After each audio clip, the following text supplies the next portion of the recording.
love fairy tales, don't you? And have you ever thought that there are fairy tales in our kitchen too? Yes, the fairy tales in our kitchens are often referred to as desserts. In today's Learnado, let's discuss about one such interesting fairy tales that we all love absolutely. It's nothing other than a delicious Falooda. But how many of you have thought that Falooda too has got a history and legacy of its own?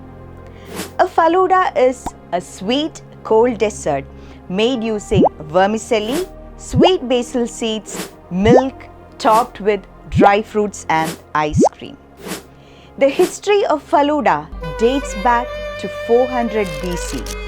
Sounds surprising, but yes, Falooda is such an old dessert, but it didn't have as many polished versions as we have it right now. In 400 BC, Falooda was a very popular dessert in then Persia. In Persian courts, Falooda was served as a special dessert to special guests as a mark of pride. Now let's see how this popular dessert of Falooda reached the Indian Mughal courts all the way from the Persian court.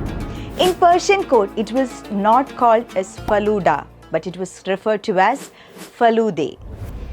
The credit to Falooda in India can be attributed to Mughal Emperor Humayun and his sister Gulbadan Begum. During Humayun's exile, his sister Gulbadan Begum had curated something specially for her brother. It was nothing but her own hand-picked recipes, a bevy of special cooks, a box of dates and special dry fruits. The history of Falooda in India dates back to these times. Falooda was not just Humayun's favorite.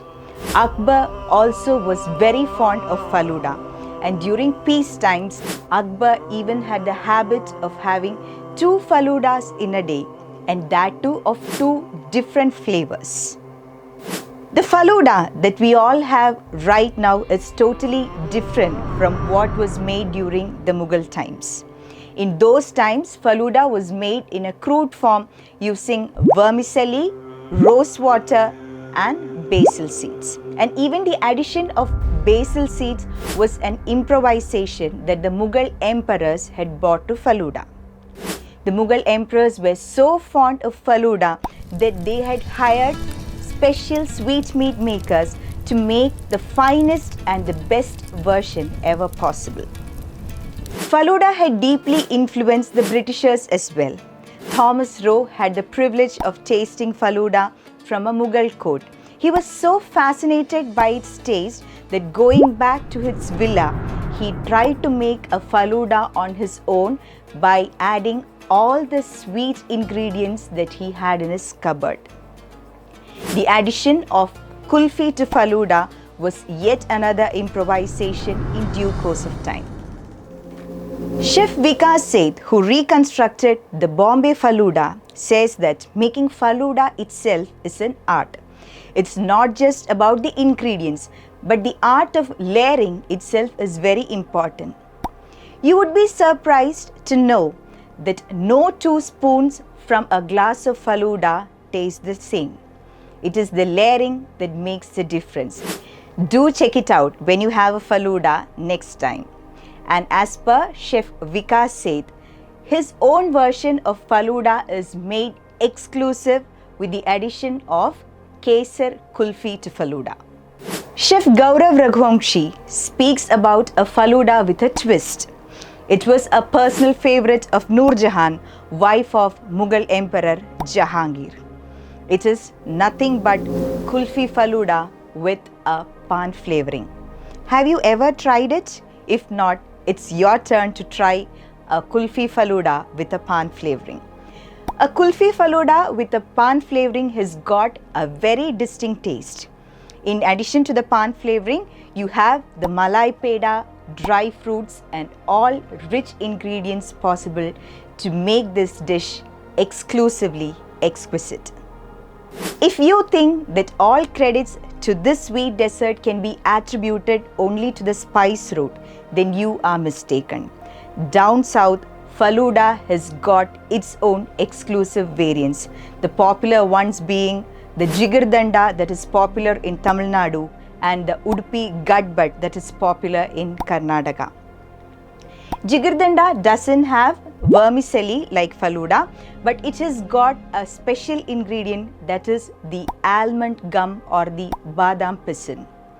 And when it comes to the Udupi Gudbud, they have more of dry fruits and freshly cut fruits along with ice cream layered in a very tempting manner. In addition to the regional variations, Falooda has got its own international cousins too. In Myanmar, Falooda is made using egg pudding, grass jelly, ice creams and so on. When it comes to Bangladesh, you have Falooda made using sago pearls, dry fruits, coconut cream and even black tea. Malaysia and Singapore has got their own regional variations of Falooda, popularly known by the name Bangdong. And when you come to Thailand, Falooda becomes Nam Manglek. In China, Falooda is popularly called as Paoluda, and in Mauritius, it is called as Alauda.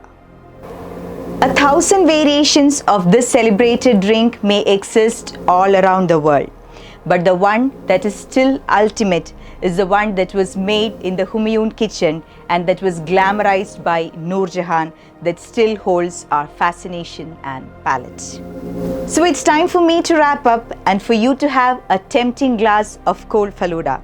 So until we meet again for the next Learnado video, it's goodbye.